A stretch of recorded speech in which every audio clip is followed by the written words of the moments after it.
But the one thing that you see around here a lot is the two-stroke vehicles. Like, there's so many of them.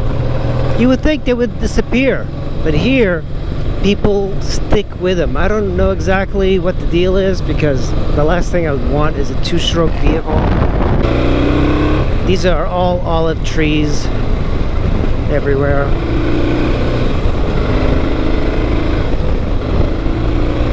You have to be very careful riding these back roads. It's not like the United States. Nobody is on back roads walking, but farmers here use them to get around.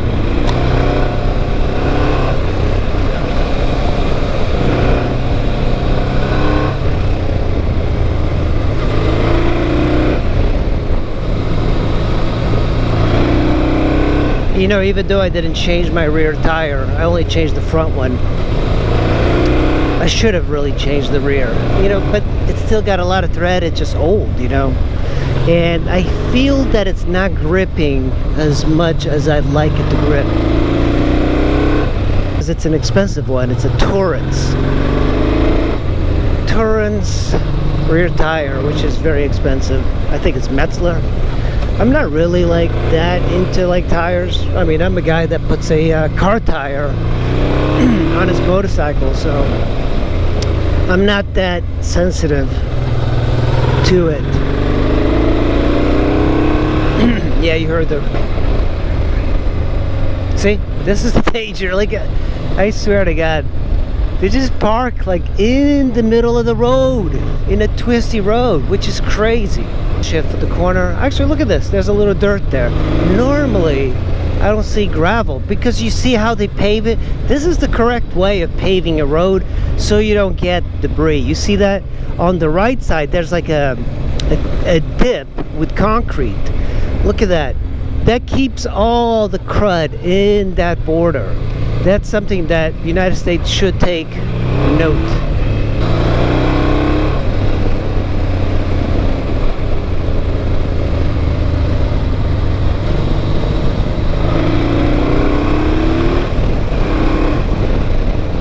You know, I was looking up the weight of this bike. It's not 500 pounds. I think it's 481 wet, which is pretty darn light for a bike.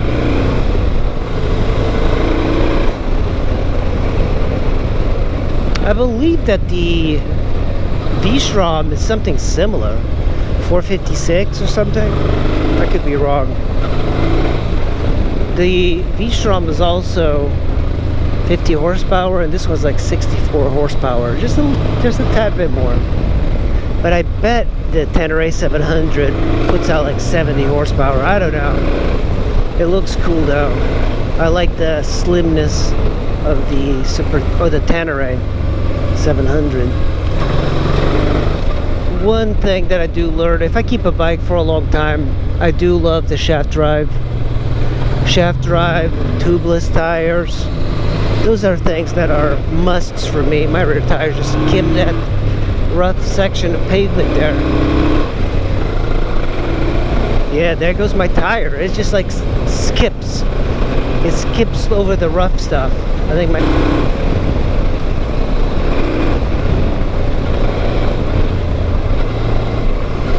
It is nice having this much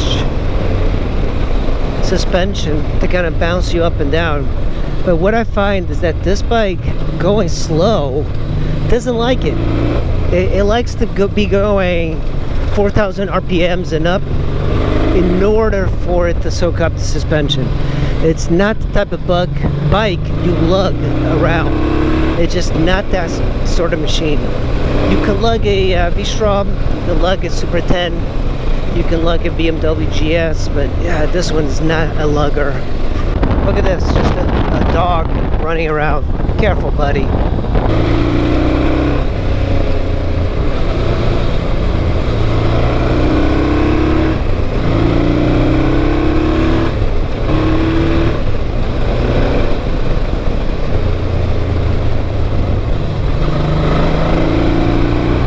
See that?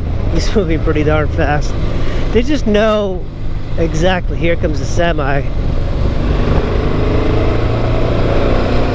So this is the district that I was born in. Viseu, central Portugal. Very poor, but very fun for motorcyclists, and that's all I care.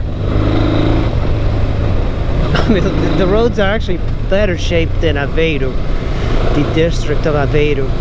I guess they must have some money, I don't know.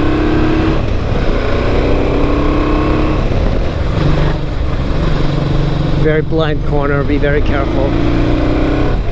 There's some wet spots on the road. That could mean that it's diesel.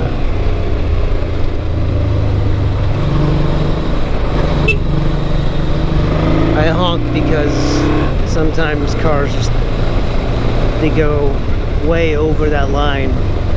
I mean, there's like semis that use this.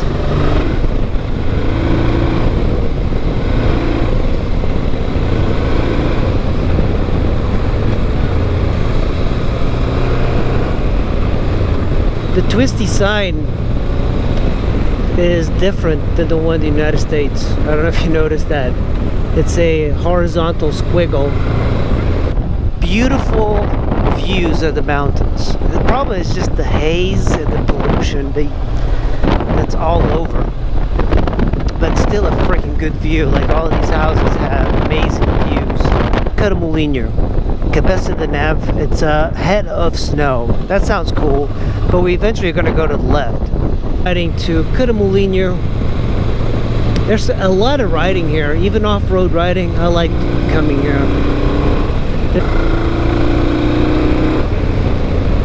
Nice guardrails. You have to admire that.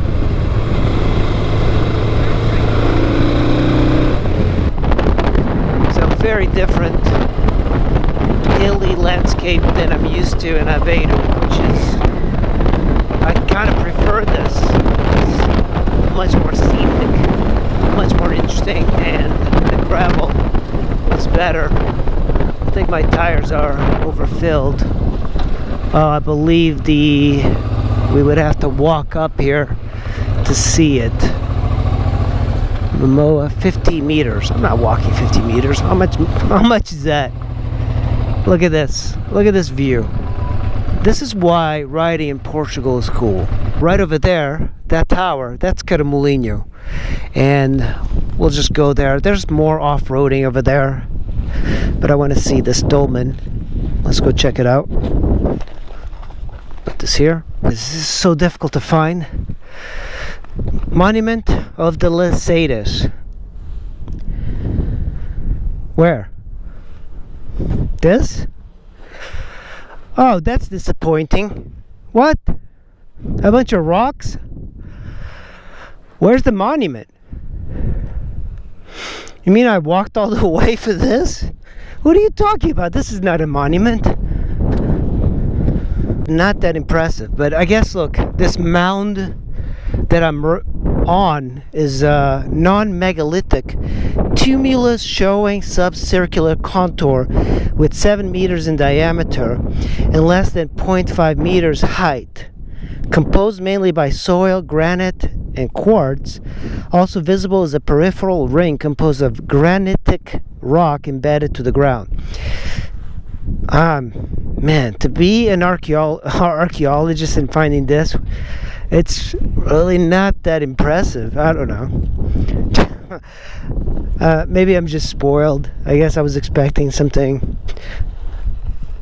a little bit, I guess, more monumental. A lot of these monuments that are like megalithic, Neolithic and stuff, they're very disappointing. But the thing is, I think people feel that they have to be impressed and never go like, oh, that's really kind of lame. It's the same thing when you go out to a restaurant and it's expensive and they bring out the food and you're like disappointed, but you pretend that it's like amazing because like the chef just seems like so into it and he seems like an artist and you're like, oh, okay, beautiful. But in reality, you don't tell anybody else how disappointed you are. That's how I feel about some of this stuff. You see this? That's the saddlebags that I got. I've taken this like all over Europe. and it works pretty well. You know, I was able to store a lot of stuff, but the problem is it touches and rubs the plastic. Alright guys, we are arriving in Caramulo, and you can park anywhere here, and we're gonna go up this mountain all the way to the top. So let's go. This is called Caramulo, and you know, it's like, I've actually never climbed it. I've always ridden by, but I just love these granite boulders. The views are cool. There's the top.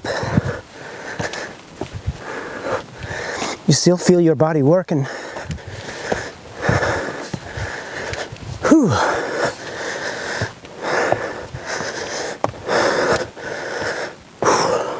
Well, here's the view.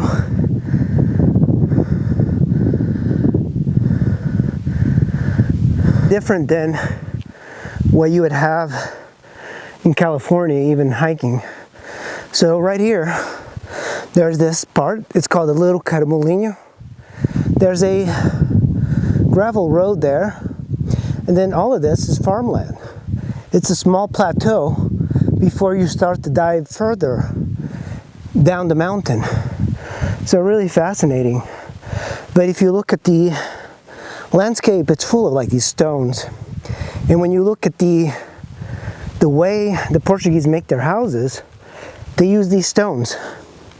All of the Portuguese houses have granite, marble, all sorts of very expensive stones because they have so many. Alright guys, I hope you enjoyed Caramulo.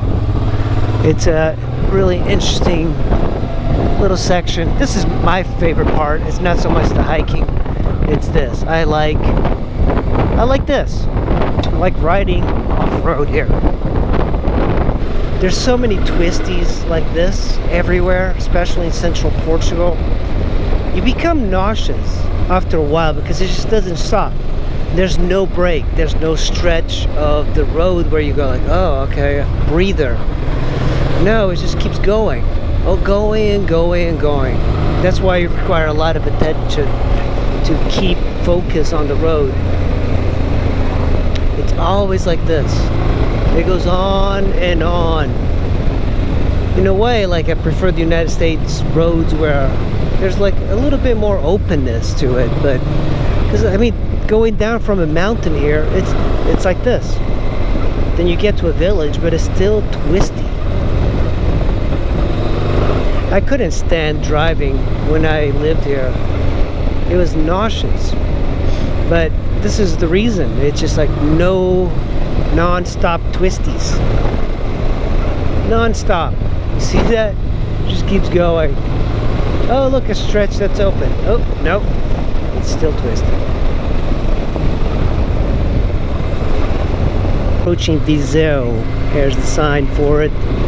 And this is the city that I was born. I wasn't born in the city. You're going to be seeing my village shortly, but very different.